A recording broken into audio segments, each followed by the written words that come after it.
अस्सलाम वालेकुम dear student. आज हम टॉपिक 1.2 ह्यूमन डाइजेस्टिव सिस्टम ये डिस्कस करेंगे। लेंथी टॉपिक है और इसे हम 2-3 पार्ट में डिवाइड कर लेंगे। इस टॉपिक के अंदर ह्यूमन डाइजेस्टिव सिस्टम के कंपोनेंट के कौन कौन से ऑर्गन इसमें शामिल हैं और उनका फंक्शन क्या है वो डिस्कस करेंगे। फर्स्ट ऑफ ऑल हम डेफिनेशन देखते हैं एलिमेंट्री कनाल ये क्या होती है। The human digestive system consist of long tube and some helper accessory organs. These tube is called the elementary canal. It starts at the mouth and end of the anus. यहाँ तक इसकी definition करेंगे आप। Elementary कनाल की definition क्या है कि human digestive system एक लंबी ट्यूब पर मुश्तमिल होता है और उसके साथ कुछ हेल्पर मीन्स के एसेसरी ऑर्गन्स होते हैं जो फूड के डाइजेशन में हेल्प करते हैं।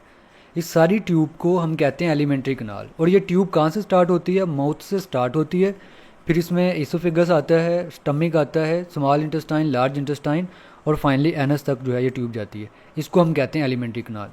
सबसे पहले आप ये डेफिनेशन करोगे। यहाँ पर हम बात कर रहे हैं हेल्पर ऑर्गन्स की। हेल्पर या एसेसरी ऑर्गन्स कौन कौन से होते हैं यहाँ पर? सेल्वरी ग्लैंड्स, लिवर, जिगर, कलेजा जिसे कहते हैं हम, पैंक्रियाज, लबलबा, ये एसेसरी ऑर्गन्स हैं। और ये क्या करते हैं? जूसिस, ऐसे जूसिस जो फूड के डाइजेशन में हेल्प करते हैं वो सेक्रीट करते हैं एलिमेंट्री कनाल के अंदर। पहला पार्ट एलिमेंट्री कनाल का ओरल कैविटी।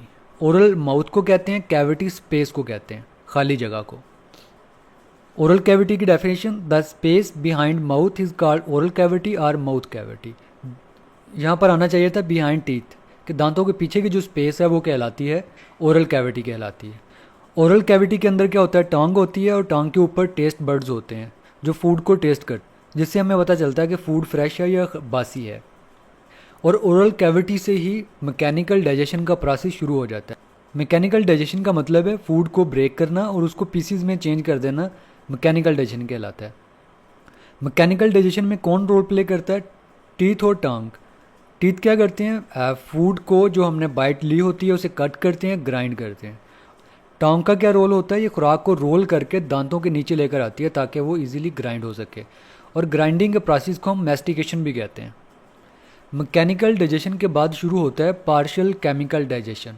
यहाँ पर पार्शियल का वर्ड इसलिए यूज़ होता है कि खुराक का बहुत कम जो पोर्शन होता है वो ये ओरल कैविटी के अंदर डाइजेस्ट होता है। मेनली कार्बोहाइड्रेट्स को यहाँ पर डाइजेस्ट किया जाता है। कैसे डाइजेस्ट किया जाता है?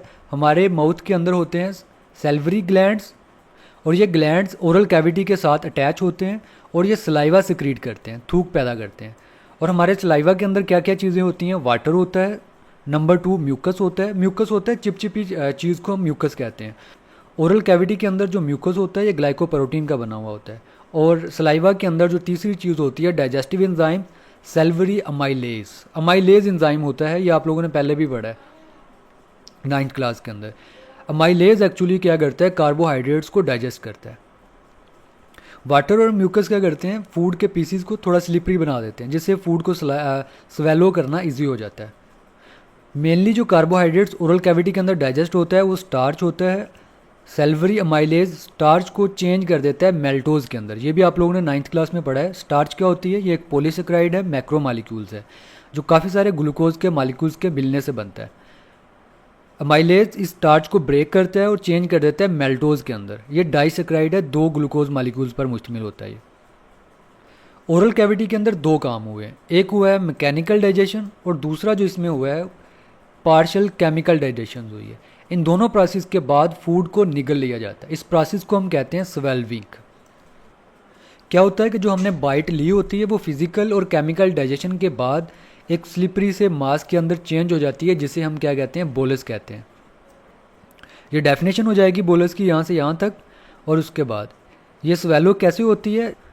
बोलस को हम कैसे स्वेलो करते हैं? हमारी टंग इसमें रोल प्ले करती है। टंग क्या करती है? बोलस को, इस मांस के टुकड़े को पीछे की तरफ धकेल देती है फेरेंक्स के अंदर। फेरेंक्स कहते हैं हलक को। तो इस तरह फाइनली जो है खुराक चली जाती है हलक के अंदर। डियर स्टूडेंट, स्वेल्विंग का जो प्रोसेस है बड़ा इंटरेस्टिंग है। ये स्टेप बाय स्टेप कंप्लीट होता है और इसमें काफ़ी सारे स्ट्रक्चर जो है ना वो रोल प्ले करते हैं। यहाँ पर देखें, ये पैलेट जिसे हम तालू कहते हैं, जो यहाँ पर ये नेज़ल कैविटी, नाक के अंदर की खाली जगह, और ये ओरल कैविटी है हमारा जो माउथ के अंदर की जगह है। इसके दरमियान तालू होता है जिसे हम पैलेट कहते हैं। ये हार्ड पैलेट होता है, यहाँ पर बोन होती है और ये सॉफ्ट पैलेट होता है, ये इसमें मूवमेंट होती रहती है। उसके बाद ये बोलस जो हमने लुकमा लिया होता है डाइजेशन के बाद ऐसा हो जाता है। यहाँ पर ये बोलस को रिप्रेजेंट किया गया है जो आप पार्शियल डाइजेशन के बाद कुछ इस तरह का हो जाता है। हमारी ये टांग सारी यहाँ से यहाँ तक, और ये छोटी सी कॉमन ट्यूब जो है ये फेरेंक्स कहलाती है, हलक कहलाती है। फेरेंक्स जो होता है ये कॉमन पाथवे होता है सांस के लिए भी और खुराक के लिए भी। यहाँ से हम सांस भी यहाँ से गुजरता है और खुराक भी यहाँ से गुजरती है। इसके नीचे यहाँ पर एक फ्लैप लाइक स्ट्रक्चर होता है जिसे हम कहते हैं एपिग्लॉटिस। एपी का मतलब अपर, ग्लाटिस क्या होता है, ये वाली ट्यूब जो है ये ट्रैकिया सांस की नाली, विंड पाइप जिसे हम कहते हैं, और इसका ये सुराख है जिसे हम ग्लाटिस कहते हैं, और इस ग्लाटिस के ऊपर होता है एपिग्लॉटिस। और सांस वाली नाली के बैक साइड पर होती है इसोफिगस, खुराक की नाली। यह था हमारा ओरल कैविटी का स्ट्रक्चर और उसके साथ खुराक की नाली और सांस की नाली। तो अब हम देखेंगे कि खुराक यहाँ से कैसे गुजरती है और क्या क्या चेंजेस आती है इसमें। क्या हुआ, खाने के दौरान हमने खाने की एक बाइट ली, आफ्टर पार्शियल डाइजेशन के बाद वो बाइट चेंज हो जाती है बोलस के अंदर, और फिर उसके बाद बोलस बनने के बाद टंग क्या करती है, इस बोलस को बैक साइड की तरफ पुश करती है, जिससे क्या होता है कि बोलस जो है वो फेरेंक्स के अंदर आ जाता है। जैसे ही फेरेंक्स के अंदर आता है तो यहाँ पर कुछ चेंजेस होती है।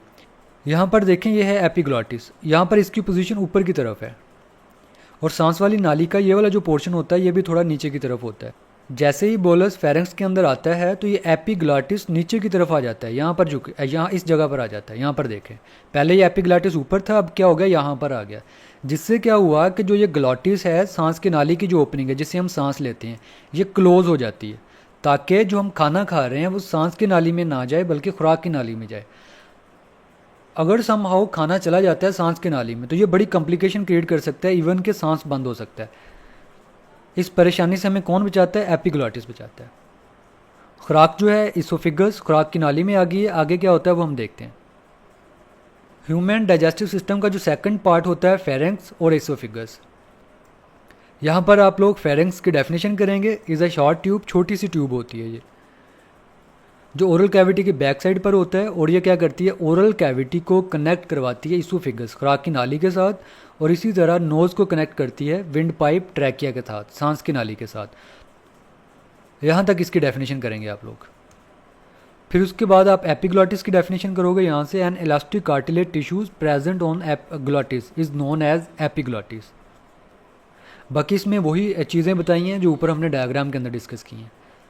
नेक्स्ट इसोफिगस की डेफिनेशन करोगे यहाँ से, लॉन्ग ट्यूब, एक लंबी ट्यूब होती है, 25 सेंटीमीटर लॉन्ग होती है ये फेरेंक्स को कनेक्ट करती है स्टमी के साथ।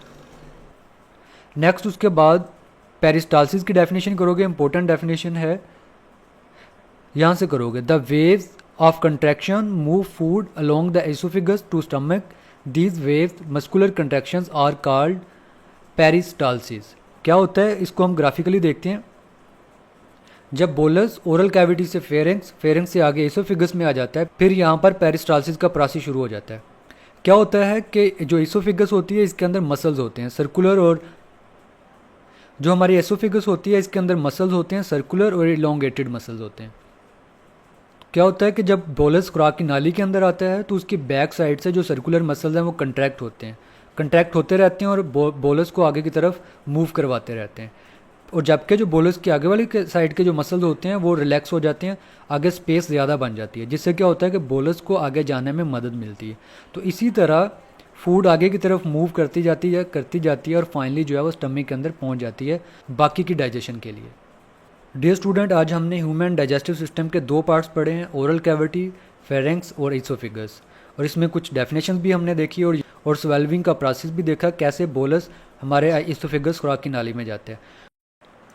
डियर स्टूडेंट, यहाँ पर कुछ important MCQs। First one is food digestion start in the stomach, small intestine, oral cavity, large intestine. Correct option is oral cavity. Second MCQs, the length of esophagus is about 15 centimeter, 20, 25, 30 centimeter. The correct option is 25 centimeter. MCQ number 3, salivary amylase digests starch into glucose, maltose, sucrose, protein. The correct option is maltose.